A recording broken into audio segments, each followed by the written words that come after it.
tour, which is going to be one which will take you to many communities in this province, but it will also give you a chance to see Ontario in all its diversity and indeed in all its humanity. You will be visiting hospitals, you will be visiting hospices, you will be visiting universities and schools, you will be visiting people as they work, and yes, people as they play. You will see a province that is rich, rich in its people, rich in its resources, and yet a province that also knows it must care for those who are in need and for those who deserve justice.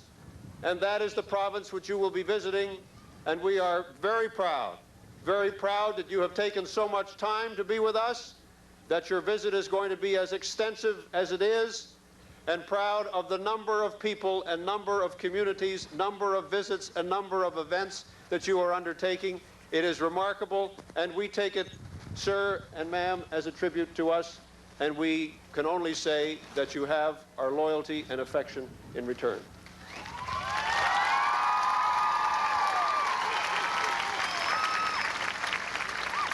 If I could just say one final word of welcome. There are many here who we must think of as we approach November the 11th. We think particularly of those who have shared a sacrifice with people throughout the Commonwealth, a sacrifice that came from the fight for freedom.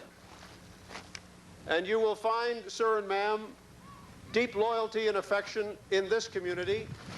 You will find it wherever you go in Ontario, and you will find deep ties of loyalty and deep ties of affection for the experiences that we have shared together. I hope you will see something of the real Ontario. I hope you will see something of its strengths. I hope you will see something of its humanity.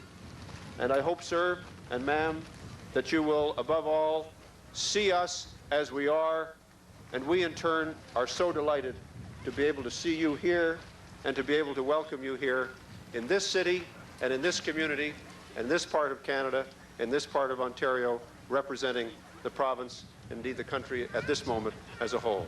Thank you very much, and may this be the beginning of a splendid visit. Thank you.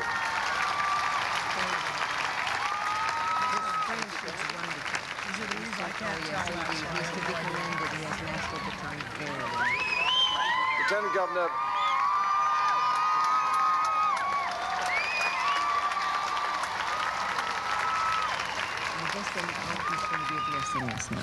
Lieutenant Governor, Mr. Premier, ladies and gentlemen,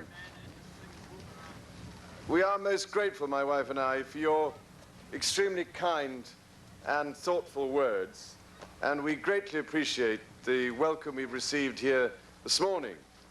I'm afraid that we haven't started very well by keeping you all waiting for what is rather a longer time than I imagined. But if I may say so, the weather is rather familiar. So it's a home from home is all I can say. But as far as we are both concerned, it is a real pleasure to be back here in Canada again. It's several years, I'm afraid, since we were able to be here. But unfortunately, there are one or two other countries that we have to visit from time to time. But on this occasion, it really is a particular pleasure for us to have both our children with us so that they can be introduced to Canada and indeed be introduced to the wonderfully warm, friendly welcome that always exists here in this country.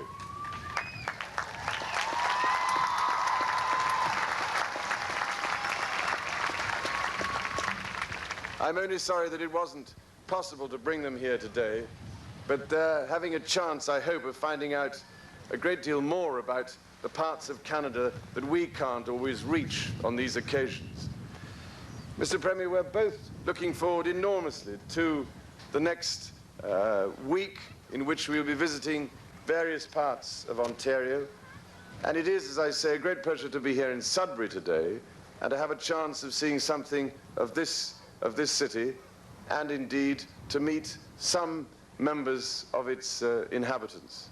Thank all of you, more than I can possibly say, for such a heartwarming and stirring welcome.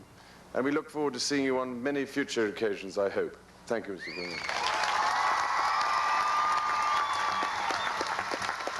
Now, I think we'll go and sign the book. Okay?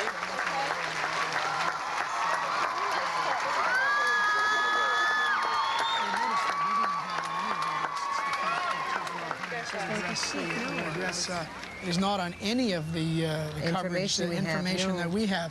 So whether that was maybe an departure impromptu procedure, and maybe just left up to His Royal Highness if as he he felt should up so to it. choose. That's right. Yes. Again, His Royal Highness signing the.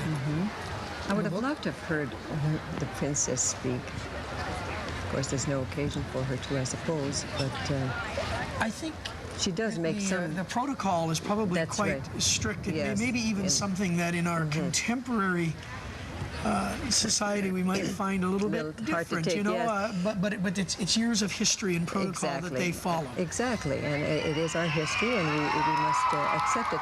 But she does make a lot of personal appearances and does speak frequently, so we've just never had the occasion to hear her.